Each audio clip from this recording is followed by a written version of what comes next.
Dear friends and colleagues, we live in strange times, the likes of which have never been experienced by any of us.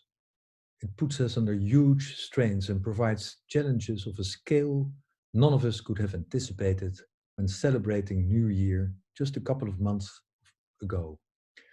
Apart from vital workers, most of us are quarantined or locked in. And depending on where we are, some of us are allowed to be in the open, as long as we obey social distancing rules. Others are confined to their homes, only permitted to roam the streets in exceptional circumstances, such as grocery shopping for medical reasons or other vital excuses. It seems, however, that some economic activities are allowed to continue, and a major part of those, at least in many countries around the world, are building works. Apart from staying out of harm's, i.e., the virus's way, that poses some real challenges. And it is about these challenges I will be providing some suggestion during the course of this mini webinar. A gentle disclaimer, this webinar is not meant to provide any legal advice, just some general guidance on a more practical level. As Dr. Anthony Fauci stressed, it will not be us who will be determining the timeline. It will be the virus itself who decides when to leave the global stage. And all of us do hope that society is able to flatten the curve as a whole, whether in Australia, New Zealand, Chile, Brazil, Ecuador, Thailand, South Africa, Russia, Europe, the United Kingdom, or the United States of America.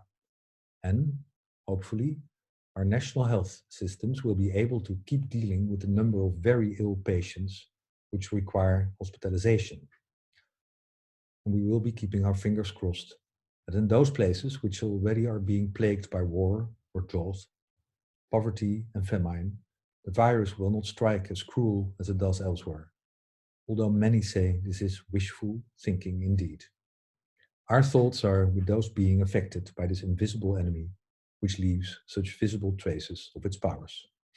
But coming back to those construction projects which are still being continued, the virus causes a whole set of different problems. Social distancing rules make work difficult, workers fall ill, supplies may be arriving late or not be arriving at all, production may have stopped or suspended, borders have been closed, but the other way around, projects may have been stopped temporarily or permanently. Owners and employers may be running out of money because of hampering business cases. The future tenants may have decided to suspend their expansion plans, commodity markets are failing, etc. So, what to do? Of course, it is an option to send in the claims notices right away. Yes, you can submit the nasty letters, let the other party know in no hidden language that you are extremely unhappy with these developments. But aren't we all unhappy now? Of course, some contracts require notices being submitted within statutory or contractual time limits, and go ahead, draft them and put them in the mailbox, but at least keep a smooth touch on the language used. As the French say, c'est la ton qui fait la musique, isn't it? Anger does not help. It does not solve things. It makes other people angry too and perhaps resentful. So it may make things worse, escalate them to a point of no return. Asking for pity may result in no result at all, just irritation. And aren't we all to be pitied? In these times of COVID-19, playing the pity fool, the underdog, does not bring us solutions which work. And it does not solve anything at all. And why would you? Didn't you all want to make the project a success, for better and for worse, for everyone involved? Didn't you all share a common goal with parallel interests in reducing negative impacts on your project objectives to an absolute minimum? As a refresher, a project is deemed to be a success if the following preset objectives are being met. The project should be built within each other's budget. It should be completed on time. It should be able to be operated well functioning. It should have been built and also delivered safe, healthy, and sound. with all stakeholders satisfied, in a spirit of mutual trust and cooperation, and without disputes escalated through the roof. So, haven't you all a mutual interest in weathering this storm? Legally speaking, and this is the part where the disclaimer comes in, the corona pandemic might very well be an act of God, which may excuse non-performance, if performance is not possible at all. The contractor, as a consequence, may be entitled to extension of time. Perhaps, but not necessarily, reimbursement of all extra costs and damages. And the owner may be in a difficult position as well. Remember, you are in this together. What does not help is scream, shout, anger, revenge, despair, alleging, claiming, or generally speaking, doing nothing. It might, however, help to listen to each other, to respect each other's interests. They're yours as well. Jointly and together think of solutions which may mitigate the negative impact of this crisis as good as reasonably possible to limit damages. It might also help to think of challenges, not of pure negative risks. Helpful might be to perceive this as an opportunity to recalibrate success. It also can help that respect that all of you are in there together. Perhaps this phase in your corporate and personal lives can be used to re-optimize the schedule, to reset project objectives, to realign collaboration, to develop a better way to jointly manage risk, forward-looking and not backward-kicking. To accomplish this successfully, it is an absolute prerequisite that between the parties there exists a strong enough basis of trust. Trust in the other's willingness to get over this together, to jointly develop solutions.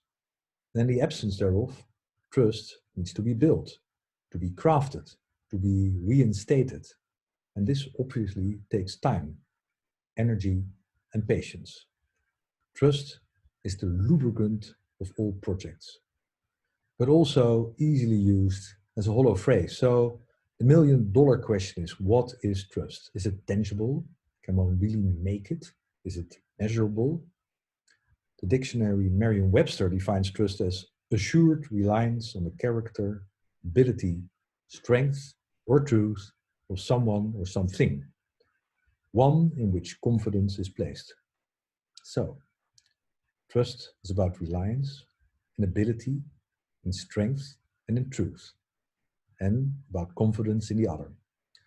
When asked what the meaning of trust is, one will hear things as a deal is a deal, care for the other, listening to the other, no hidden agendas, believe in the other's capabilities, celebrate things together, good and transparent communication, no surprises. Trust needs to be earned. It comes on foot, step by step, and it leaves by horse. Trust and cooperation are two sides of the same medal. Trust is the feeling that one can build on the other, that one is not being misled, that one can trust the other's word. Predictability, reliability, faithful, loyal. Trust is about the other, but it can only be built by oneself. Trustworthiness, it needs to be earned. One needs to be worthy of the trust from the other. Trust is the main ingredient of any cooperation, the mortar between the bricks. There are many techniques which can assist in building, in sculpting, in carving trust. So here are a few suggestions to build and maintain trust. For instance, to have daily or weekly virtual discussions about the schedule and the dynamic critical path, to model it according to what can be expected reasonably in the not too distant future, 1 week look aheads, 2 week look aheads. It's also necessary to be inventive when it comes to document exchange and sign off. Don't make it too formal. Try to be together virtually. Don't lose time in sending each other mails, but try to solve this together. Also to use stable, proven and tested online tools such as Zoom, MS Teams, WebEx, GoToMeeting, Google Meet for document sharing, meetings, presenting. Remember that you are all equals and should treat each other as equal. And also work at understanding each other. Be open, no hidden agendas.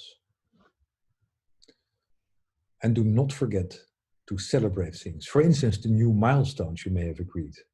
And also do not forget to have fun.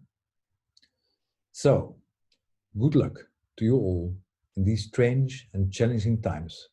I'm trusting you will know what to do. And if not, or should you wish to engage, the next slide provides my contact details. I wish you all good luck, health-wise, hopefully together with close families and loved ones and colleagues, and able to work from and inside a safe space. Goodbye.